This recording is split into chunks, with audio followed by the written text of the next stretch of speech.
प्रेम करना गलत नहीं है, लेकिन हद से ज्यादा प्रेम करना आपको बर्बादी की तरफ लेकर जाता है। बहुत समय पहले की बात है। एक नगर में तुलसीदास नाम का एक युवक रहता था। वह युवक जवान था और दिखने में बहुत सुंदर था। जब वो 16 से 17 साल का हुआ तो उसकी शादी हो गई और जो तुलसीदास की पत्नी थी उसका नाम था रत्नावली।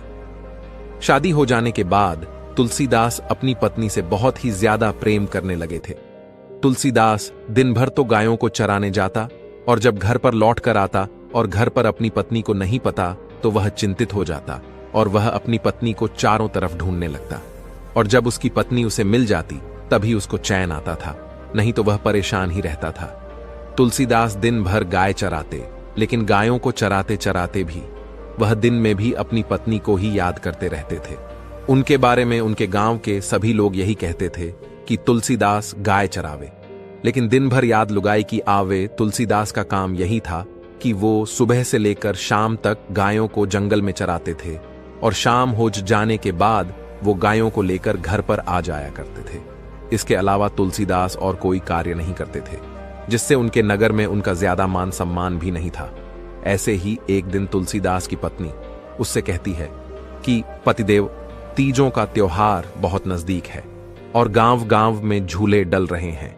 सभी महिलाओं के भाई उन्हें लेने के लिए आए हैं, इसीलिए मैं भी अपने पीहर जाऊंगी। पत्नी की बात सुनकर तुलसीदास अपनी पत्नी से कहता है कि हे प्रिया, यदि तुम मुझे छोड़कर चली जाओगी तो मैं कैसे रहूंगा। आपके बिना तो मुझे एक पाल का भी चैन नहीं मिलता है और आपके बगैर तो मैं एक पल भी नहीं रह सकता हूं। लेकिन रत्नावली कहती है कि पिया जी, कुछ दोनों की बात है, कुछ दोनों रुककर मैं वापस चली आऊंगी। आप चिंता क्यों करते हो? आप दिन भर गायों को चराना और शाम को आकर भजन करके सो जाना, बस कुछ दोनों की बात है। मैं यूं गई और यूं आई। जब तुलसीदास की पत्नी रत्नावली उससे ज्यादा जिद करती है तो तुलसीदास अपनी पत्नी को जाने के लिए बोल देते हैं। फिर तुलसीदास की पत्नी रत्नावली अपने पीहर चली जाती है और उधर तुलसीदास गायों को लेकर जंगल में चराने के लिए निकल जाते हैं। लेकिन तुलसीदास दिन भर बस अपनी पत्नी को ही याद करते रहते हैं। ऐसे में उसका दिन तो निकल जाता है, लेकिन जब शाम होती है तो वह अपनी गायों को लेकर अपने घर आता है तो उसे अपने घर के दरवाजे बंद दिखाई देते हैं। वो अपनी पत्नी को आवाज लगाता है तो उसे याद आता है कि उसकी पत्नी तो पीहर गई हुई है। यह देखकर तुलसीदास चिंतित हो जाते हैं। तुलसीदास को अपनी पत्नी की याद आने लगती है। फिर वह अपने घर के दरवाजे खोलते हैं और अंदर जाकर एक चारपाई पर लेट जाते हैं। लेकिन तुलसीदास को नींद नहीं आती है, उसे बस अपनी पत्नी की याद आ रही थी। उसे उसका ही घर खाने को दौड़ता है। तभी कुछ देर बाद बहुत मूसलाधार बारिश शुरू होती है। बारिश इतनी तेज थी कि चारों तरफ पानी ही पानी हो गया। और जब बारिश का वेग कम होता है तो तुलसीदास अपने घर से निकलते हैं। और जब तुलसीदास घर से निकलते हैं तब रात्रि का दूसरा पहर चल रहा होता है। फिर तुलसीदास वापस अपने घर के भीतर आ जाते हैं और घर के दरवाजे बंद कर लेते हैं। लेकिन फिर भी उसे अपनी पत्नी की याद आती रहती है। फिर वो बाहर जाता है और अपनी पत्नी से मिलने के लिए निकल जाता है और मन में यह सोचते हुए जा रहा था कि जितना जल्दी हो जाए वो अपनी पत्नी से मिल जाए। उस समय हल्की हल्की बारिश हो रही थी और तुलसीदास नंगे पैर ही अपनी पत्नी से मिलने के लिए रवाना हो जाते हैं। बारिश की वजह से सारे रास्ते अस्त व्यस्त हो रहे थे। रास्ते में कीचड़ ही कीचड़ भर गया था और तुलसीदास नंगे पैर ही दौड़े जा रहे थे। तुलसीदास के पैर में कांटा लग जाता है, पत्थर लग जाते हैं, वह पूरी तरह से कीचड़ में सन जाते हैं।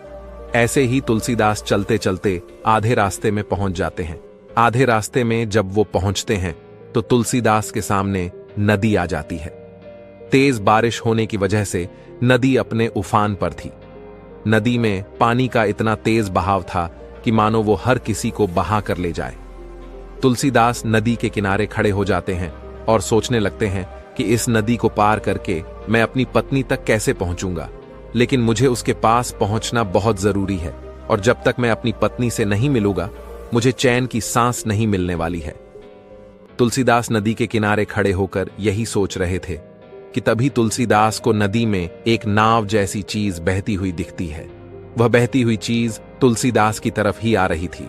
उसको देखकर तुलसीदास अपने मन में विचार करते हैं, ये मेरी पत्नी रत्नावली कितनी समझदार है, वो भी मुझे बहुत प्रेम करती है, उसको भी मेरी बहुत याद आ रही है, इसीलिए उसने मेरे लिए नाव भेजी है ताकि मैं आसानी से नदी पार कर लूं। लेकिन असल में वो नाव नहीं थी।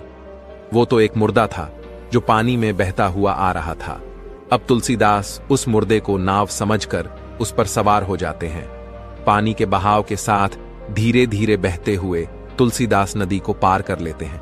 उसको सिर्फ और सिर्फ अपनी पत्नी ही दिखाई दे रही थी। अब मध्य रात्रि का समय हो गया था और तुलसीदास अपने ससुराल भी पहुंच गए थे। जब तुलसीदास अपने ससुराल पहुंचते हैं तो वह देखते हैं कि घर के सारे दरवाजे बंद है। तुलसीदास को अंदर जाने का कोई भी मार्ग नजर नहीं आ रहा था। तुलसीदास मकान के पीछे जाते हैं और देखते हैं कि उसकी पत्नी जी कमरे में सो रही है। उस कमरे में बहुत कम रोशनी है और एक दीपक जल रहा है। अब उस दीपक को देखकर तुलसीदास बड़ा ही प्रश्न होता है और सोचने लगता है कि मेरी पत्नी रत्नावली को भी नींद नहीं आ रही है, उसे भी मेरी याद आ रही है। इसीलिए उसने अपने कमरे की रोशनी कम करके रखी हुई है और वो अभी भी जाग रही है। लेकिन अब तुलसीदास को एक चिंता सताने लगती है कि मैं अपनी पत्नी तक पहुंचूं तो पहुंचूं कैसे। चारों तरफ से दरवाजे बंद है, सभी लोग सोए हुए हैं।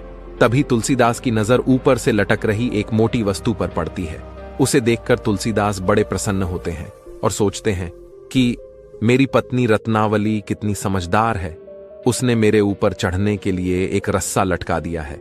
लेकिन वो रस्सा नहीं था, वो एक काला सांप था जो पानी के नल में होकर लटका हुआ था। लेकिन तुलसीदास को अपनी पत्नी के प्रेम के आगे कुछ भी समझ नहीं आ रहा था। वह सांप को ही रस्सी समझकर उसे पकड़कर ऊपर चढ़ जाते हैं और फिर वहां से अपनी पत्नी के कमरे में चला जाता है। और वहां जाकर वह देखता है कि उसकी पत्नी सो रही है। उसकी पत्नी को गहरी नींद आ रही है। फिर वह अपनी पत्नी को जगाता है और उससे कहता है कि रत्नावली खड़ी हो, रत्नावली मैं आ गया हूं, अब तुम खड़ी हो जाओ। तुलसीदास की आवाज सुनकर रत्नावली की नींद खुलती है और वह देखती है कि उसके सामने उसके पति तुलसीदास बैठे हैं। तो वो तुलसीदास से कहती है कि अरे मूर्ख इंसान, तू कैसा इंसान है जो आधी रात में तुम मेरे कमरे तक आ गए। यदि तुम्हें आना ही था तो तुम दिन में आते। अगर तुम दिन में आते तो सारे लोग तुम्हारा सम्मान करते, लेकिन तुम तो एक चोर की भांति रात्रि में ही मेरे कमरे तक पहुंच गए हो। जितना प्रेम तुम मुझे करते हो उतना तुम ईश्वर से करते तो आज तुम यहां पर नहीं होते। अपनी पत्नी के मुख से ऐसी बातें सुनकर तुलसीदास उनसे कहता है कि तुम भी तो बहुत प्रेम करती हो मुझे, तभी तो तुमने अपने कमरे में दीपक जला रखा है और नदी पार करने के लिए तुमने नाव भेजी है और हवेली के अंदर दरवाजा बंद होने के कारण तुमने मेरे लिए पीछे रस्सी लटकाई है ताकि मैं उसके सहारे ऊपर आ सकूं। तुम भी तो मुझे इतना ही प्रेम करती हो। अपने पति तुलसीदास की बातें सुनने के बाद रत्नावली और क्रोधित हो जाती है और वो अपने पति से कहती है कि मैंने तुम्हारे लिए कोई नाव नहीं भेजी है और ना ही मैंने कोई रस्सी लटकाई है। तभी तुलसीदास अपनी पत्नी से कहता है कि ये देखो, अभी भी रस्सा लटका हुआ है। जब तुलसीदास की पत्नी उस रस्सी को देखती है तो वो देखती है कि वो रस्सी नहीं है, वो तो एक काला सांप था जिसको पकड़कर तुलसीदास ऊपर चढ़े थे। वो अपनी पत्नी के प्रेम में इतने अंधे थे कि उन्हें यह भी होश नहीं रहा कि जिसे वो पकड़ रहे हैं वो रस्सी नहीं, काला सांप है। इसके बाद तुलसीदास की पत्नी अपनी पति से कहती है कि तुम कितनी मूर्ख हो जो तुमने एक मुर्दे को नाव समझकर नदी पार कर ली और एक सांप को रस्सी समझकर ऊपर चढ़ गए। तुम प्रेम में अंधे हो गए हो। यदि तुम इतना प्रेम ईश्वर से करते तो तुम्हारी मुक्ति हो जाती, तुम्हारा जीवन सार्थक हो जाता। यदि इतना लगाव तुम अपने ईश्वर से लगाते तो आज तुम बहुत बड़े ज्ञानी होते और सब लोग तुम्हारा सम्मान करते। तब तुलसीदास अपनी पत्नी रत्नावली से कहता है कि एक भूखा व्यक्ति कभी नहीं देखता है कि झूठा भोजन है, प्यासा व्यक्ति यह कभी नहीं देखता है कि नदी का पानी कैसा है, और जब नींद आती है तो व्यक्ति यह नहीं देखता है कि उसकी खाट टूटी हुई है। रत्नावली, मैं तुमसे बहुत प्रेम करता हूं और तुम्हारे बगैर तो मुझे कुछ भी दिखाई नहीं देता है। मुझे तो सिर्फ और सिर्फ तुम ही दिखाई देती हो। तब रत्नावली अपने पति तुलसीदास से कहती है कि यदि तुम्हें थोड़ी सी भी लज्जा या थोड़ी सी भी शर्म है तो इसी वक्त इस महल से निकल जाओ और जाकर कुछ काम करो। मेरे अंदर ऐसा कुछ भी नहीं है। मेरा यह शरीर मिट्टी का है जिसके पीछे तुम इतने पागल हो रही हो। इस पागलपन को छोड़ो और तुरंत यहां से चले जाओ। तुलसीदास अपनी पत्नी की इतनी कड़वी बातें सुनकर वहां से तुरंत निकल गए और रोने लगे कि जिस स्त्री को उन्होंने इतना प्रेम किया उसी ने आज उनका सबसे ज्यादा अपमान किया है।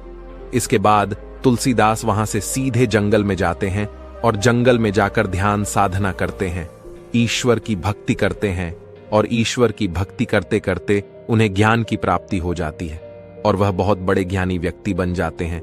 जो लोग उन्हें निठल्ला व्यक्ति कहते थे वह भी अब उनका बहुत सम्मान करने लगे थे। धीरे धीरे तुलसीदास की ख्याति आसपास के सभी नगरों में फैल गई। दूर दूर से लोग उनके पास आने लगे, उनकी ध्यान की बातें सुनने लगे। जो तुलसीदास अपनी पत्नी से इतना प्रेम करता था, उसकी पत्नी ने ही उन्हें सबसे ज्यादा ठेस पहुंचाई थी। इसीलिए कहते हैं दोस्तों, किसी भी वस्तु से इतना लगाव नहीं करना चाहिए कि वो आपका सम्मान करना ही छोड़ दे और आपको खुशी देने की जगह दुख देने लगे। लगाव चीज ही ऐसी है जिससे जितना लगाव रखते हैं वह हमें उतना ही दुख देता है। जैसे एक पिता अपने पुत्र से लगाव रखना है और जब उसका पुत्र उसे छोड़कर जाता है तो वह अत्यधिक दुखी होता है। एक मां अपने पुत्र से अत्यधिक लगाव रखती है जिसके कारण उसका थोड़ा सा भी दूर होना सहन नहीं कर पाती है। एक प्रेमी अपनी प्रेमिका से बहुत अधिक लगाव रखना है, लेकिन जब उसकी प्रेमिका उसको छोड़कर जाती है तो वो उसके दुख में पागल हो जाता है। एक पतंगा दीपक से लगाव रखना है, लेकिन वो उसकी जलन में जलकर मर जाता है। इसीलिए किसी वस्तु से उतना ही लगाव रखो जिससे आपको नुकसान ना पहुंचे। अत्यधिक लगाव आपको कष्ट के अलावा कुछ भी नहीं देने वाला है। अति बहुत बुरी है। अत्यधिक पानी बरसना बाढ़ का कारण बनता है और सब कुछ बर्बाद कर देता है। अत्यधिक सूखापन अकाल का कारण बनता है और सब कुछ नष्ट कर देता है। वैसे अत्यधिक लगाव दुख का कारण बनता है और आपकी जिंदगी को बर्बाद कर देता है। इसीलिए अगर आपको लगाव करना है तो अपने लक्ष्य से करो, क्योंकि जब आप लगाव अपने सपनों में लगाओगे तो आपको सफलता मिलेगी, आपको सम्मान मिलेगा, समाज में आपकी इज्जत होगी और आपकी एक अलग पहचान बनेगी। इस वीडियो को देखने के लिए आपका बहुत बहुत धन्यवाद। कमेंट करके बताएं कि आपको ये स्टोरी कैसी लगी।